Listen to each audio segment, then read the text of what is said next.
Isso é irracional. Impedir o contato com a família iria gerar rebeliões nos presídios. Não é verdade. A ressocialização seja feita dentro do presídio. É um verdadeiro absurdo. É o combustível da violência. Tiro no rosto do PM Roger. Não se acredita no perdão. Dizemos não. Recurso do SUS para mudança de sexo. Nada mais é do que a normalidade. O Estado não deve se meter. Isso é uma afronta à família. Família coisa nenhuma. A imensa maioria é de conservadores.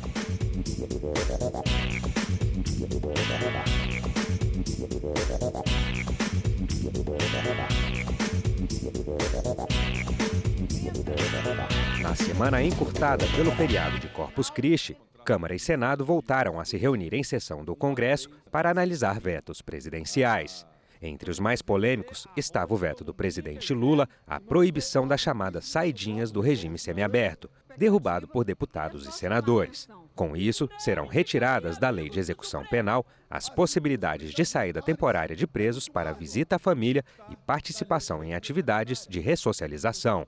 Permanece na lei a previsão de saída para cursar supletivo, ensino médio ou superior. Esse mesmo artigo foi aprovado e sancionado que os presos em regime semiaberto podem sair para trabalhar, podem sair para estudar, mas se proíbe que eles possam visitar as suas famílias. Isso é um verdadeiro absurdo, vai contra todos os processos de ressocialização que a gente tem que ter para que a gente possa reduzir a violência em nosso país. Querer impedir que o preso visite sua família, aquele que já pode sair para trabalhar e sair para estudar, é um verdadeiro absurdo. Se diz lá, para tentar gerar um argumento, como diz ad terrorem, aterrorizar as pessoas, que o fim das saídas temporárias dos feriados iria gerar rebeliões nos presídios. Não é verdade, porque permanecem incentivos para a população carcerária ter bom comportamento. A progressão de regime de cumprimento de pena depende disso. As saídas para atividade de educação, as saídas para atividade de trabalho ainda dependem de bom comportamento. As saídas temporárias que foram permitidas só para efeitos de trabalho ou estudo, elas não têm razão constitucional da sensibilidade humana, do ideal da cristandade, de serem vetadas também para o aconchego das famílias, sob pena de que alguns se evadem, não voltam. Isso é irracional. Isso não ajuda no princípio que o senador Sérgio Moro tanto destacou aqui, da ressocialização dos apenados. Estão dizendo aí, mas se esse veto for mantido, isso vai prejudicar os presos de 8 de janeiro, a Defensoria está divulgando isso. Meus amigos, os presos de 8 de janeiro não têm direito a devido processo legal, seus advogados não têm acesso aos atos, vocês acham mesmo que eles vão ter direito à saidinha? Quem vai se beneficiar da saidinha são os bandidos de sempre, traficantes, estupradores, pessoas que sempre se beneficiaram desse sistema e iam para a rua para voltar a delinquir. É evidente que o que foi feito foi um retrocesso civilizatório na lei de execução penal. Por quê? Não vale para crime hediondo com resultado morte, é só bom comportamento, é regime semiaberto, entende? É 95% voltando para lá, e é o seguinte, é quem quer explosão de cadeias no nosso país, é que quer manter essa questão da saidinha. Foi falado aqui na justificativa que prejudica o vínculo dos criminosos com os seus familiares. Mas quem estará preocupado com o vínculo das vítimas desses criminosos que reincidem no crime, muitas vezes quando estão em saidinha?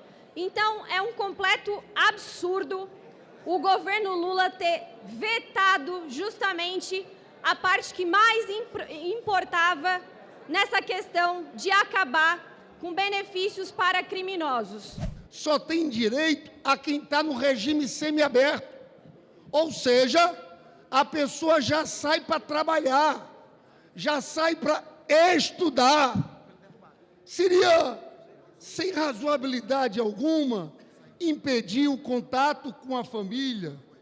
E também, talvez, você sabe que tem muitos presos, detentos, que acabam se aproximando da igreja evangélica, da igreja católica. É uma atividade de ressocialização também, a pessoa poder ir para a igreja. Fico, às vezes, olhando o quanto tempo se perde, por exemplo, nesse debate, desse veto da chamada saidinha. Montou-se uma mentira, um fake news, uma jogada para dizer que ali é um problema de segurança, ali é um problema nacional, como se ali vai solucionar alguma coisa de segurança. Eu não discordo de que seja necessária a ressocialização. Agora, eu defendo que a ressocialização seja feita dentro do presídio, que não tenha progressão de regime, que 100% da pena seja cumprida dentro da cadeia e que o preso seja ressocializado por meio do trabalho, que já está previsto na nossa legislação, mas que nunca é implementado pelo Poder Executivo. O sujeito tinha que trabalhar dentro do presídio para pagar os próprios custos, para indenizar a família da vítima. Hoje não, é o contrário. Se nós tirarmos esse direito desse preso de poder visitar a família, não adianta, não há pena de morte no Brasil, nem prisão perpétua. Esses 640 mil presos vão voltar à sociedade com muito menos incentivos para que possam viver bem em comunidade e com as suas famílias. Com certeza, né, o fim das saidinhas é uma grande mensagem do Poder Legislativo à sociedade brasileira no intuito de combater a impunidade. A impunidade, senhor presidente, ela é a mãe da reincidência e a reincidência, ela é o combustível da violência. A gente sabe que a manutenção do texto, da forma como está, com a possibilidade de visita às famílias, na prática, esvazia completamente o objetivo dessa lei, é um desrespeito em relação aos policiais militares, aos policiais civis, que tem reiteradamente tombado nesse tipo de combate. Então, pela segurança pública, pelo fim da impunidade, é um desrespeito à manutenção desse veto. Eu escuto aqui que é importante que o preso possa sair para estudar e para trabalhar, porque ressocializa. Bom, não é importante que ele esteja com a família 4 ou 5 vezes ao ano em datas comemorativas? A família não pode ser valorizada? Não é importante que ele possa frequentar uma igreja que contribui com a ressocialização? Não quer se preocupar com saidinha? É simples. Seja uma pessoa correta, não roube, não assalte, não estupre, que não vai se preocupar com saidinha. E tem um bom comportamento? Tem o final. Está chegando a cumprir a pena? 6 meses antes libera. Mas saidinha não, porque 6% não retorna. E muitos cometem crime, como aconteceu lá em Minas Gerais. Tiro no rosto do PM Roger. O que tem aqui, muitas vezes, nesse plenário, é um ateísmo prático. Não se acredita em Deus porque não se acredita no perdão, não se acredita na possibilidade do arrependimento, não se acredita na possibilidade da conversão, se acredita em pena de morte e que a pessoa não tem uma opção de uma segunda chance. A população não aguenta mais ver o criminoso saindo da cadeia no dia dos pais, no dia das mães e assassinando mais uma vez pais, mães, em pleno Natal. É um verdadeiro escárnio com a população brasileira. O Congresso Nacional está dando uma resposta para a população. Dizemos, não, chega de impunidade. Em Alagoas, não tem um regime semiaberto há mais de 10 anos. Ou seja, numa progressão de pena, o criminoso, ele, ao sair do regime fechado, vai direto para casa. Não é saidinha, é uma saída liberada geral. Então, é inadmissível que o Estado da Federação possua um benefício desse, atraindo, inclusive, os bandidos para que lá cometam o crime.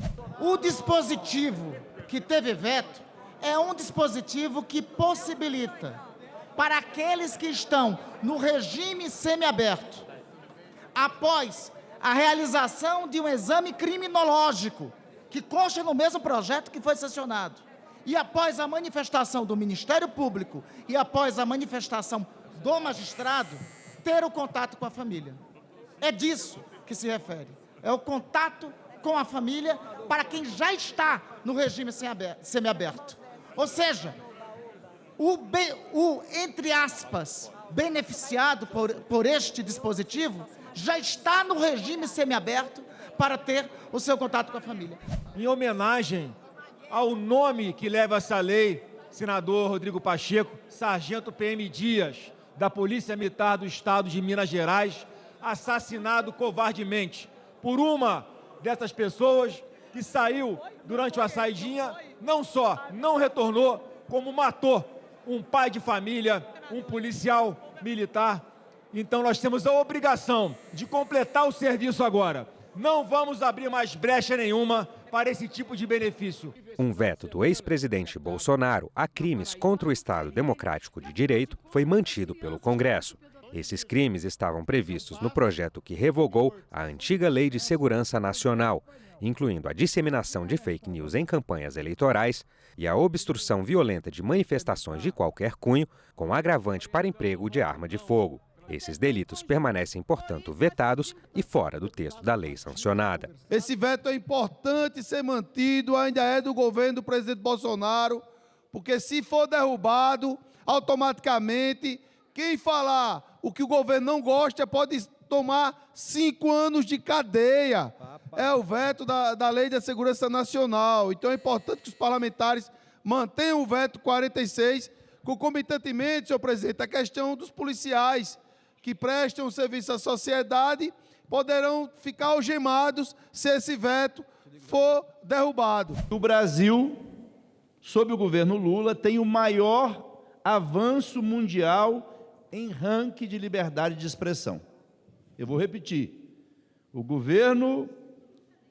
Brasil, sob o governo Lula, tem o maior avanço mundial em ranking de liberdade de expressão.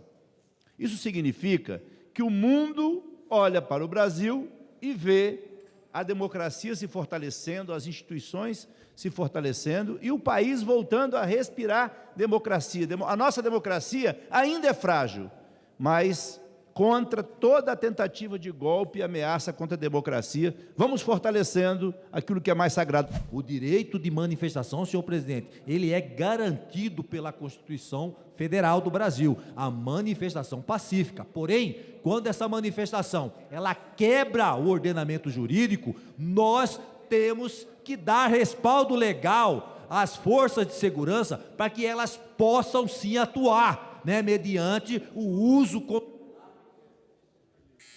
Concluído, deputado. Mediante o uso controlado da força, no intuito de restabelecer o ordenamento jurídico quebrado por uma manifestação violenta. Quando Bolsonaro vetou a lei de proteção do Estado Democrático no item que criminaliza o fake news, o fez justamente porque depende da mentira para sobreviver politicamente.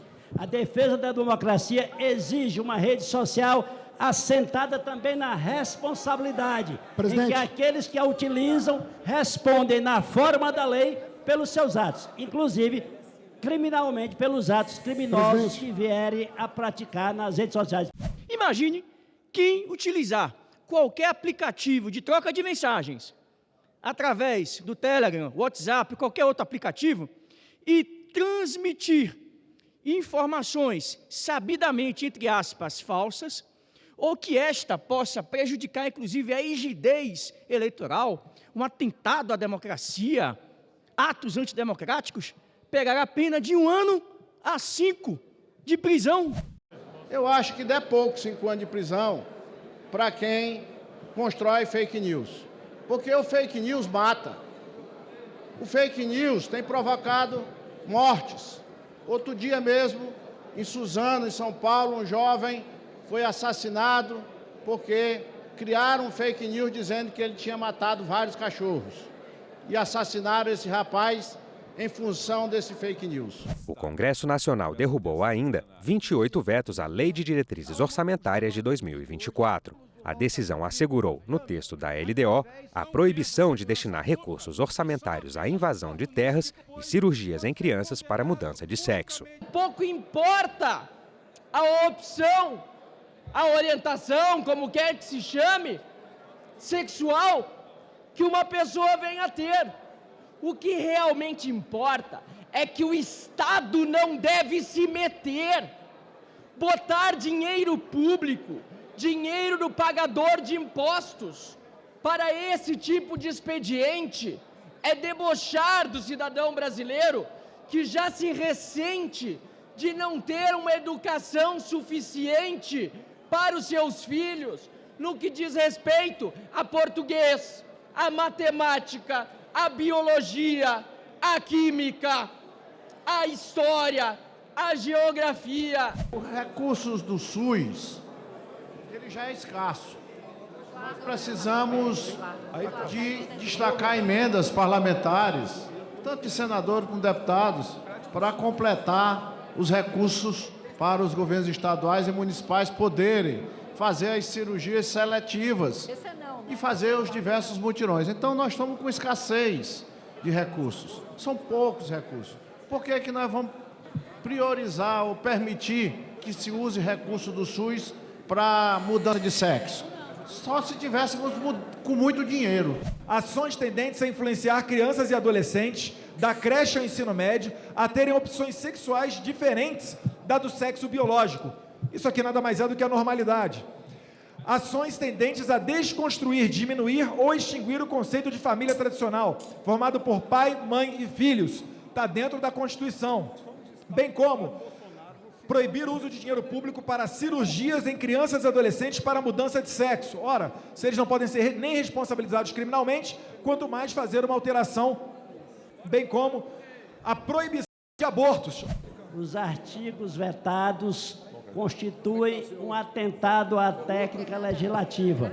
Não apresentam qualquer pertinência temática com a Lei de Diretrizes Orçamentárias, que não tem a missão de tratar sobre a ocupação de terra, que não tem a missão de tratar sobre questões de conceito de família ou de aborto. Esses temas, embora muito importantes, são tratados em outros instrumentos do nosso marco legal brasileiro. Esse dispositivo, ele proíbe que os recursos sejam investidos em invasão de terra, em ações a influenciar crianças, adolescentes a terem opção sexual diferente, ações tendentes a desconstruir, diminuir ou extinguir o conceito de família tradicional, as cirurgias em crianças e adolescentes para mudança de sexo e realização de aborto, exceto nos casos autorizados por lei. Então, ao contrário do que a deputada do PSOL diz, nós não somos contra que isso seja realizado, o que nós somos contra é que o dinheiro público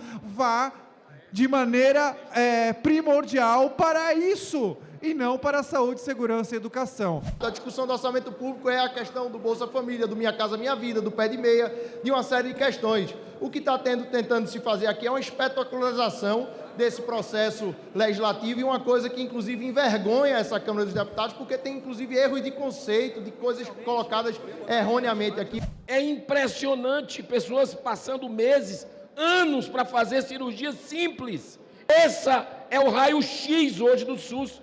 Como é que você vai, senador Flávio Bolsonaro, liberar algum tipo de situação para investir em mudança de sexo? Com todo respeito, isso é uma afronta à família. Deixa as crianças em paz no Brasil. Os defensores aqui, peço só para concluir porque fui interrompida, que adoram bradar e dizer estamos aqui defendendo a família, não estão defendendo a família coisa nenhuma. Estão defendendo mentira e conservadorismo, porque não respeitam todas as famílias, não respeitam todas as mulheres, não respeitam todas as crianças, não respeitam todos os adultos, não respeitam todos os homens. O senhor tem filhos e tem netos. Eu não estou aqui hoje fazendo debate ideológico se alguém vai mudar de sexo ou não, mas eu estou dizendo que a construção do ser humano, no aspecto biológico, ela é uma construção que nós temos que valorizar. Presidente, isso é ciência. Presidente, isso é biologia.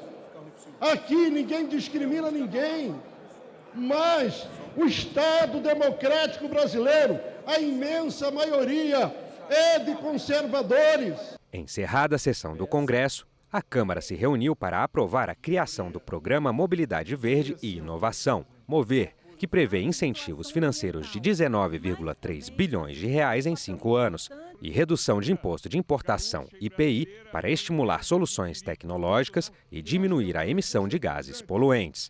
O relator da matéria, deputado Átila Lira, do Progressistas do Piauí, propôs uma taxação de 20% de IPI sobre mercadorias de até $50, o que equivale a cerca de R$ 255.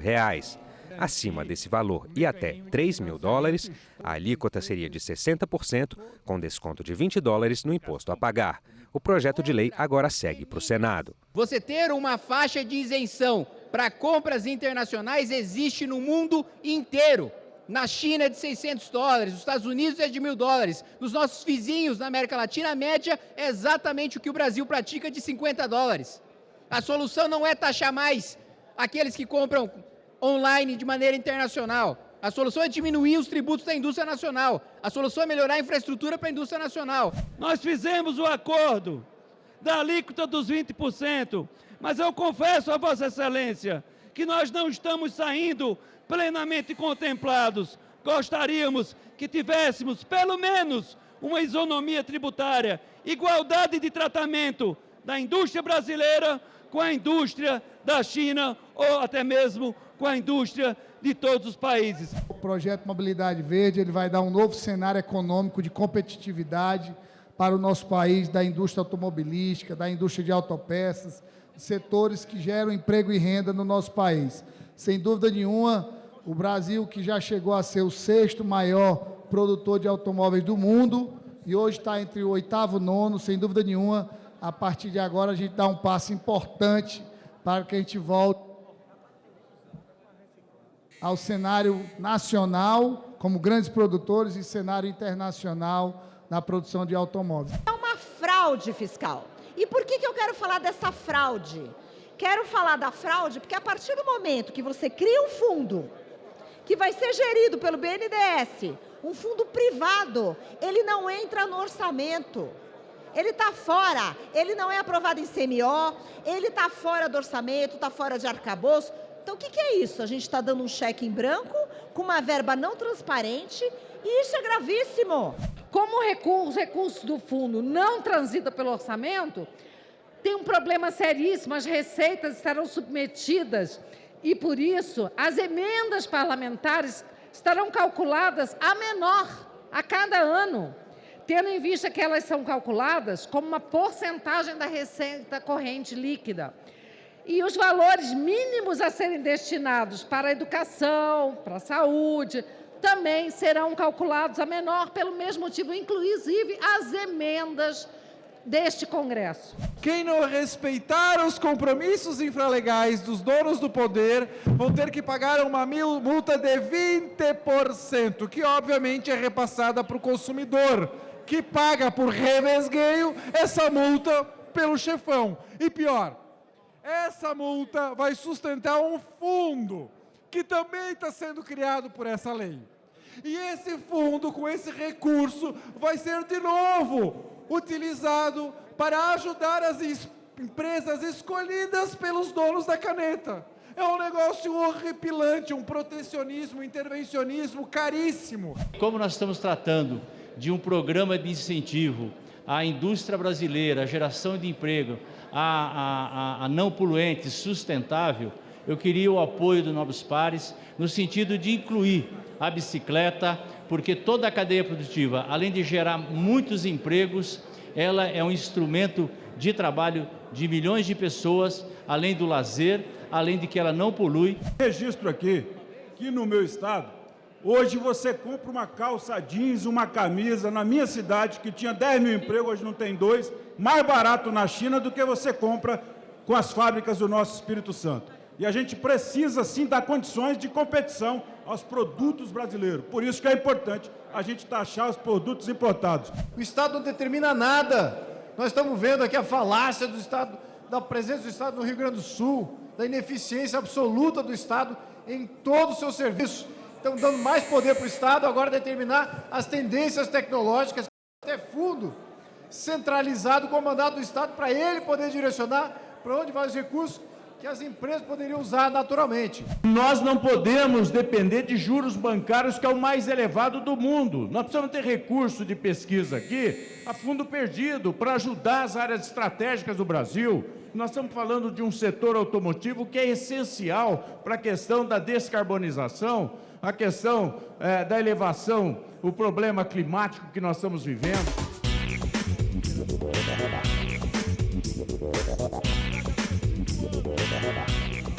Temas de interesse nacional, debates em plenário, as reações e propostas dos deputados, fatos e opiniões. Eu peguei o avião hoje pela manhã, sabe onde? No Shopping Center. Alguém já pegou avião em Shopping Center? Avião no Shopping Center de Canoas, algo inédito. O shopping colocou o check-in, colocou aparelho de raio-x, só para concluir, presidente, mais... Colocou o aparelho de raio-x, e aí? Nós fizemos check-in, entramos num ônibus e andamos 4 quilômetros até a FAB, até a base aérea da FAB. Junto com o F-5 lá estava, e nós decolando num avião comercial. Criatividade não falta, nada vai nos parar, a nossa força é intensa, ainda mais com a força e o apoio de todos os irmãos brasileiros.